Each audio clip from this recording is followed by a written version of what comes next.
The following edition of Connecticut Valley Views is made possible by Windsor Federal Savings, with offices in Windsor, Granby, and Bloomfield.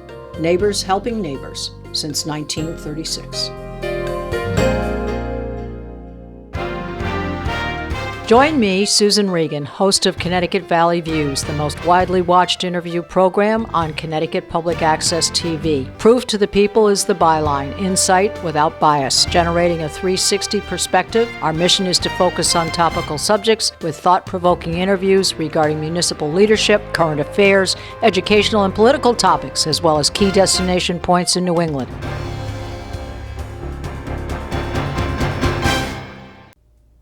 Hello, I'm Susan Regan. Thank you for joining me today. And my guest is Richard G. McGarry. He's President and Chief Executive Officer for the Hartford Area Habitat for Humanity. What a pleasure to be here with you today, Richard. Thanks, Susan. I'm delighted to be here. Thanks for coming in. You guys have done a remarkable job. I did hear you on Governor Rowland's radio show. I was so impressed. I have to tell you that. So I'm delighted to be here. Thank you. Let's talk a little bit of a brief background on your career. You've been with many Fortune 500 companies. Just give us a little rundown about your background. Well, thanks. I started out as a CPA with Arthur Andersen in New York City and found my way to Connecticut, where I joined the Hugh Blind organization in finance, and eventually that became RGR Nabisco. After a number of years, I worked my way into what other people in Hartford do is the insurance industry. I ran a large organization there of technology professionals, about 500 people, and a $100 million budget for about 5 years, and then became an entrepreneur. Started a few technology companies, an electronic publishing company, a unified communications company, and then a diabetes technology company. So I was... it's a broad landscape. It's broad, and that would account for some of the gray hairs, which I'm starting to get now. But I was just flattered when Habitat for Humanity asked you to come on board? Asked me to come on board. How long has that been, Richard? I joined last November. So I'm probably approaching the 9-month mark or so now. Along the way, though, and this is important, I've always had a passion for community engagement and volunteering, and I've always cared about what was going on in and around the city and in our suburban communities. I've served on lots of boards, done lots of development work, and so this is a community where I felt that I could make a difference. Well, you've really been on both sides. You've been on the commercial side. You've been obviously involved with the companies that are there to make a profit, but then obviously your interest is in the nonprofit giving back area, which certainly this is. And when you were asked to do this job, was an objective of yours specifically when you took the job, or did they say these are the objectives and you're the right man for it? Well, I think it was a little bit of both, and I was flattered that they chose me, because it was a very disciplined selection process.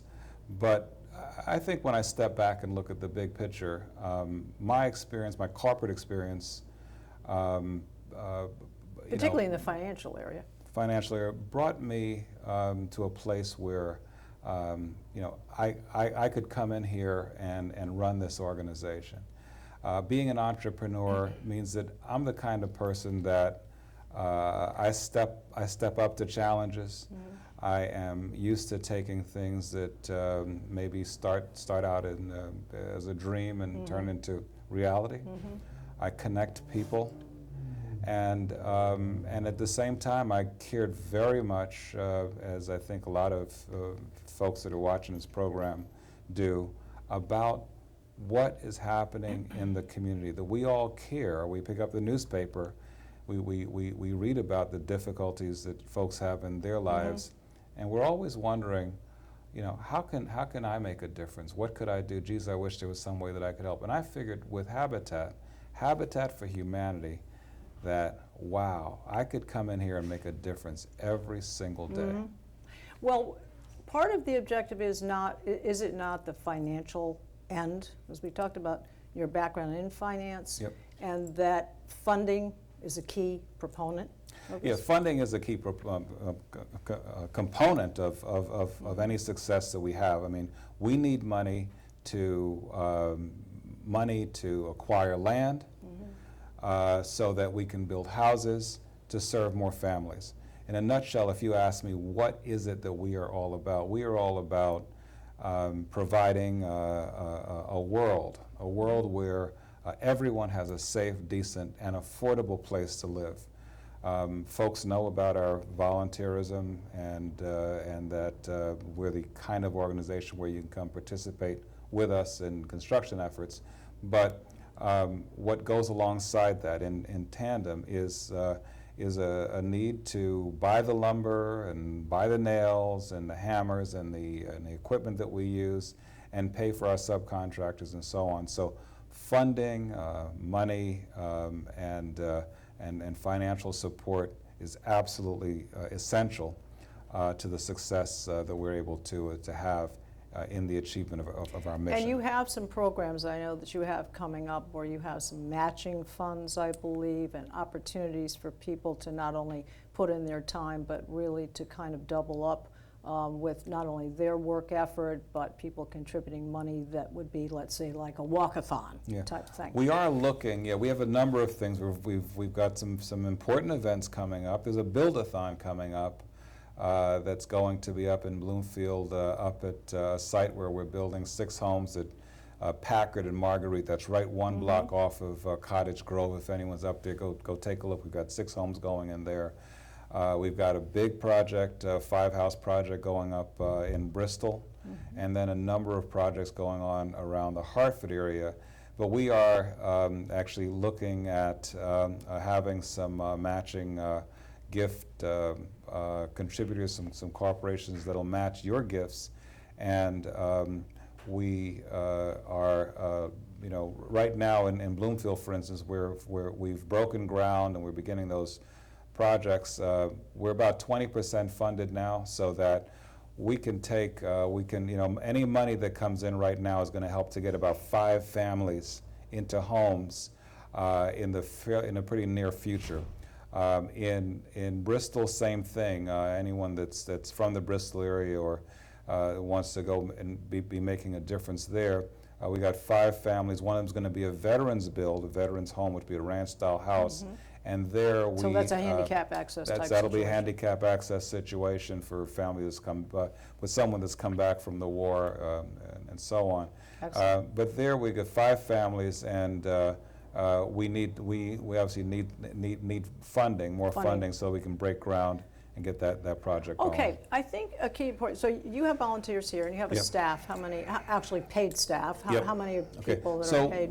The way that we're organized is that we run a staff of about 15 administrative staff here at our headquarters here in Hartford. We are supported by a group of construction supervisors. There's about a half a dozen of them. And then they are supported by a group of about 120 experienced construction volunteers. We call them the Saints because they show up. These are the really dedicated. Those are the real dedicated ones. They show up every single week, and we couldn't do it without them. Can't beat that with a stick. It's men and it's women, and we love the Saints. They're important to us. So those are our experienced volunteers, and they are supported by they're your brawn group instead of the brain group. That's the muscle that we use. But they're supported by about 5,000, as many as 5,000 volunteers come out in this community to work with us every year. And so they work in teams in tandem with the experienced volunteers, the Saints, to get the job done. So there's some kind of training and fun. overlap training so that you really got a very productive group of people. Yeah. All right, let's talk about a few things, because I think it's important to know, and I would encourage the viewers, that when you give your money to this group, they are extremely organized, they're extremely dedicated. With Richard at the helm, there's an opportunity for people to take over their lives, to build a future for themselves. We're talking about families. We all have families. We have children, husbands, wives. These people are looking for that opportunity. But at the end of the road, with the money that is given by the people who are willing to contribute to this, and you have some homes that are going to be near future will be finished, maybe right after the first of the year. So there's a timeline here, folks. I want to let you know these people are extremely dedicated to meeting those objectives. In saying that, what is required of the people that you do help, the families and individuals? Well, you know, I guess I start out with a fairly, there's a great deal of accountability that's involved. We don't give homes to people. We go through a process of selecting families who are families that are in need, families who demonstrate a willingness to partner, and families who do have income. They become homeowners, and they have to be able to take care of their homes. We provide to them mortgages today at 0% interest, so that we know that the people who become homeowners are vested, and that they're going to be able to take care of their homes. A family that gets a Habitat home is probably going to be in a range, making in a range of between maybe $34,000, $35,000, and maybe about $60,000 or $65,000 on the high end, depending upon their need. How many kids do they have, and so on. But we're focused as an organization in helping people to step up from housing that may be poverty housing to live in a safe, decent, affordable place so that kids can grow up in a nice home with their families. And there is accountability. Folks that participate with us that become homeowners have to work with us to provide at least 150 hours of sweat equity. Each adult does. They have to go to do at least 50 hours of homeowner training, so the financial end. They understand how to write checks, how to manage your budgets, how to pay your taxes, how to fill out college financial aid applications. But they're setting role models for their children, though. That's right. I mean, several things are happening here. This is the wonderful trickle-down effect. You have helped them. They don't need tax dollars to support them because they're supporting themselves. That's right. They are contributing to the community because now the properties that have been improved and that are being taken care of and maintained are now improving the value and quality of the neighborhoods in which they live. And adding to the tax base significantly. Exactly. These people become taxpayers. Exactly. There are jobs. Your subcontractors now have work to do. That's so now we've got jobs going on. And as I said, the fact is we've got role models that are being set for their children, and they will go on to do these and even better things with better opportunities. Right. There just is no lose-lose here. This is all win-win. Oh, it's a terrific model that we've got. This model's been in place for many years. It started out back in 1976.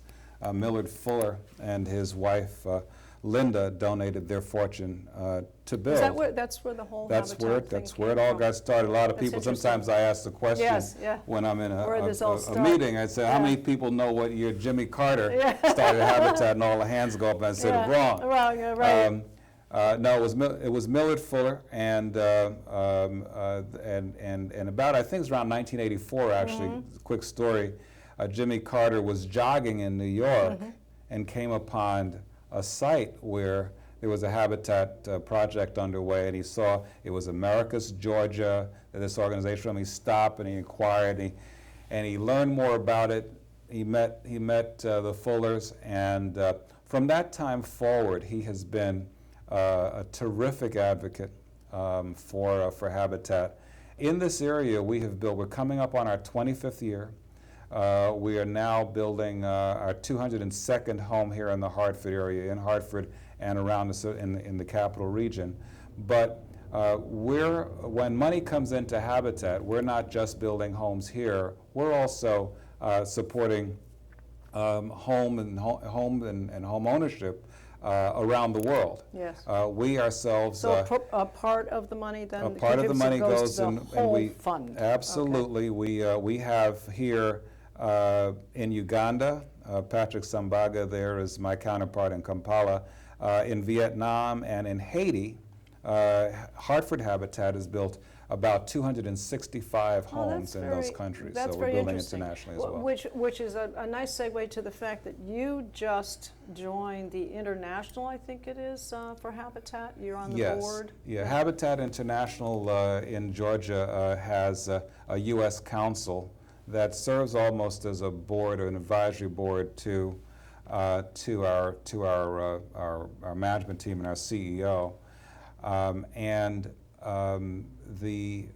So I was selected, and I'm just delighted to be a part of this team, but I was selected as a new member of the Finance and Resource And you're Development learning from Committee. each other too, because Yeah. you're all coming from your different directions and bringing in Exactly. ideas. Gee, Yeah. we tried this here that worked great. So Right. Yeah, so I'm one of 10 people nationally in that group, and I am learning so much about what things are working in other parts of the country and so on, so that it makes us better. And our hope is really to be identified and selected as an affiliate of distinction, to be among the best of the best. well, when we talk about these homes and the process that the people go through, there's the process of you acquiring the land. Tell us a little bit about how you get the homes, the land, the properties, how it works. I know there's a bank that you work with locally Yeah. that helps you acquire. We're always looking for property. We have to have the land before we can build a house. We acquire land in a number of different ways, really any way that it comes available. We don't like to build a house by itself. Given a set of choices, we will really focus on trying to really change a community. So we'll get a number of properties in an area and build a number of homes all at the same time. So land acquisition for us may consist of a town donating property to us, or maybe buying a property for fairly inexpensively, $1, $10,000 or something like that. Or we may have to spend more money, and maybe it's in the city of Hartford, So it and could they be a may give us help. foreclosure situation. We'll too. get foreclosures. We've got a very, very nice arrangement with Bank of America nationally, where they have agreed from their headquarters in Charlotte to provide thousands of foreclosed properties to us. In fact, I just got one here on Branch Street or Branch Drive. It's a new place in East Hartford. That was a property that came to us from Bank of America, and I just got a call 2 days ago on another property in Hartford that we may take as well. So we've got a great relationship there. So we acquire land by gifts. If families have a farm, extra piece of land, and that kind of thing, and think it might make for a good habitat home or community So to one serve could some actually families. donate that as well as You money. can donate land. You can donate money to us directly. You can put us in your wills. There's all different ways like that will make a difference for us and help us with our mission. You know that what we're doing when you support Habitat is that we're helping those families that are out there that need so much support. So lots of ways that we acquire land. There's a point that I want to make, and I think it's important, is that Please do. the story here with Habitat is not just that we build houses and we get to really transform these communities and so on. The really significant thing, I think, is what happens years and years and years after. We've been at this for a long, long time. And I can take you to houses. There's a house that was the first house we built, was just about no more than a quarter, half mile from where we're sitting right now, where the house doesn't look like, it's a small house, is what we could build at the time. Sure. We were all just really grassroots making that thing happen. Back then we wouldn't take any money from the government, mind you, because we just didn't want the government telling us what to do. Sure. And but we've changed that. But the big story, though, is that as an example, in that home, you've got the person who became the homeowner is a grandparent today. She's paid off her mortgage.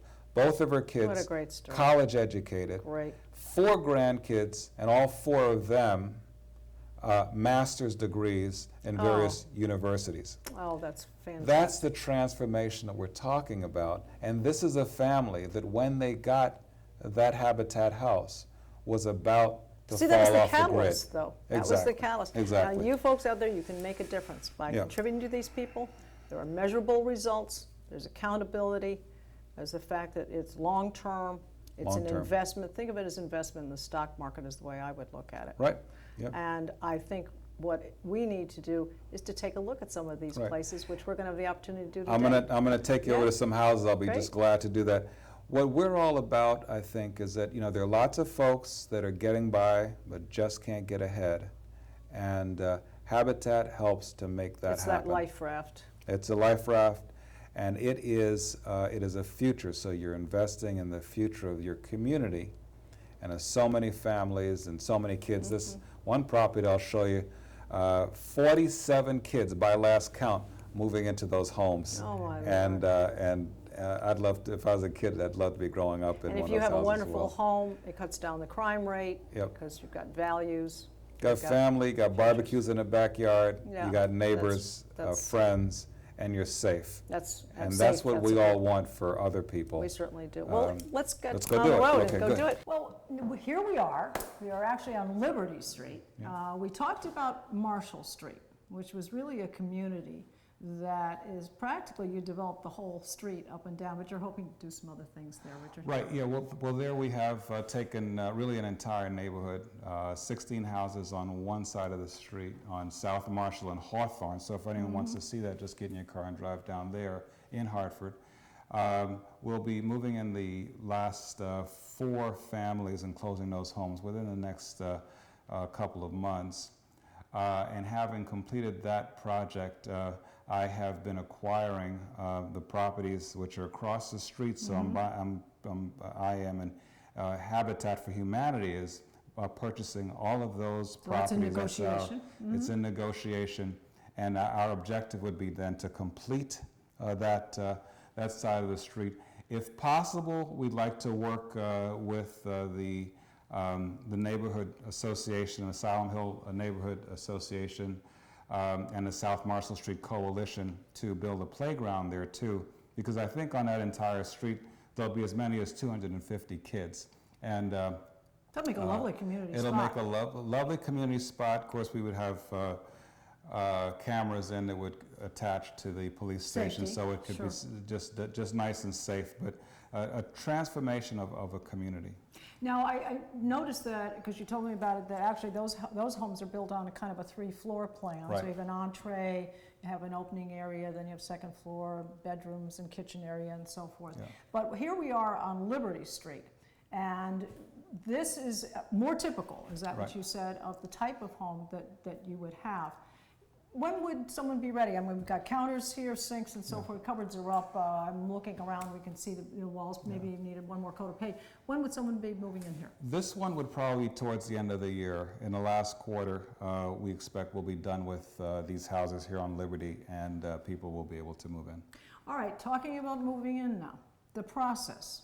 How do you go about determining, obviously a lot of people out there in need, how do you determine which families, which group, how does one apply? What's the process for We it? have what's called an applicant information meeting. Now, all this information, of course, on our website, people can learn all about that, and we've got several meetings coming up, but no matter when you're viewing this, the applicant information meeting is where it starts. The applicants are provided information, and we go through a process of reviewing, and we look for several things. Number one, a need. Is this a family with kids? Or it doesn't necessarily have to be kids. It could be someone that's got an elderly parent. But we determine is that we get some understanding of need. We get some understanding of ability to pay. Can this person is this person making a reasonable enough income to be able to handle a 0% interest mortgage? So past history with some minor defects in the credit Yeah, rating. we don't dwell but- on things in the past. We look, where are they now, and what is their prospective ability to pay for their mortgage and take care of their house in the Sustainability and- future? So yeah. we're not going to look for maybe a bad credit issue here or there in the past. and then the demonstration of a willingness to partner. Is this a family that is committed for the long haul? So knowing that, we're going to narrow it down to a few, and then we will compare, do some assessment. We'll go visit the families and get to know who they are. But some understanding of, this family over here has got a one-room apartment with one kid. This family has got a one-room apartment. They got 4 kids. So obviously the need would be more substantial with the 4 kids. These are the kinds of things that we will do some balancing on. What about background checks? Is the mortgage Well, process absolutely. the same? Absolutely. No, there's a great deal of accountability in all of this. Accountability to both our donors and to the other funders that help to make this a reality. And we're going to go ahead and do a comprehensive background check. So if someone has some substantial criminal history, it's unlikely they become a Plus, you Habitat wouldn't want them homeowner. part of a neighborhood where you're hoping And we wouldn't want to necessarily move them into that neighborhood. engage them into right? embedded in the neighborhood, as it were. Yeah. When you're looking into the people that you're going to choose and the families that you're going to choose, how do they get to the point of signing up? Do they call your office? They have to fill out an application, obviously. How does that process? Okay, do you so- send people out in the neighborhood, or do they come to you? No. All the information will just go to hartfordhabitat.org. That would be the website, hartfordhabitat.org. And it's all there. They'll have information on the meetings, when those applicant information meetings will come up. They'll have information on the process, frequently asked questions.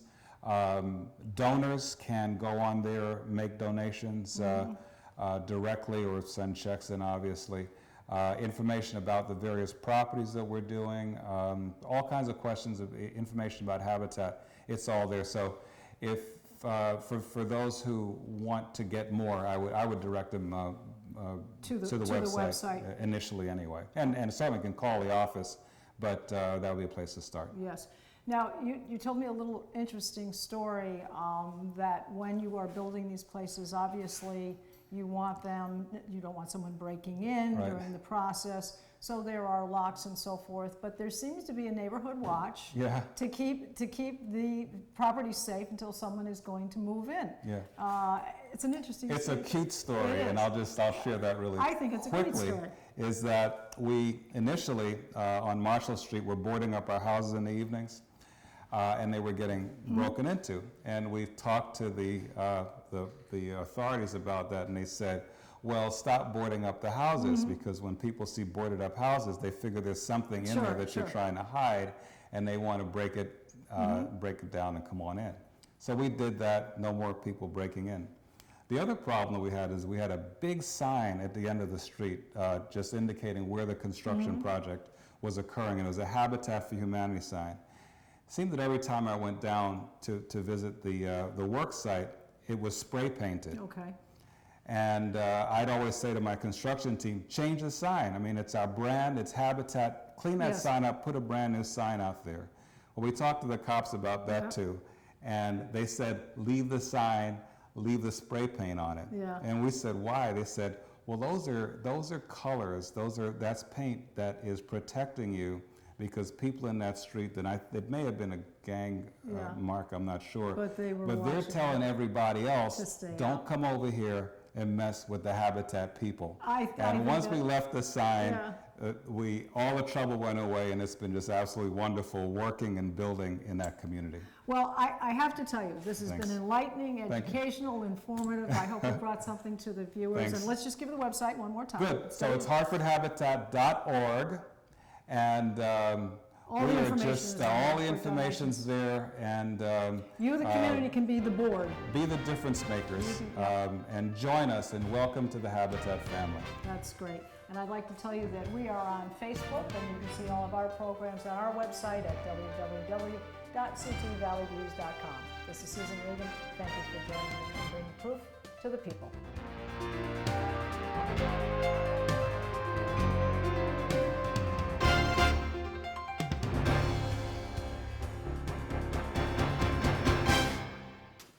Our thanks to Windsor Federal Savings for making this program possible. Neighbors helping neighbors since 1936.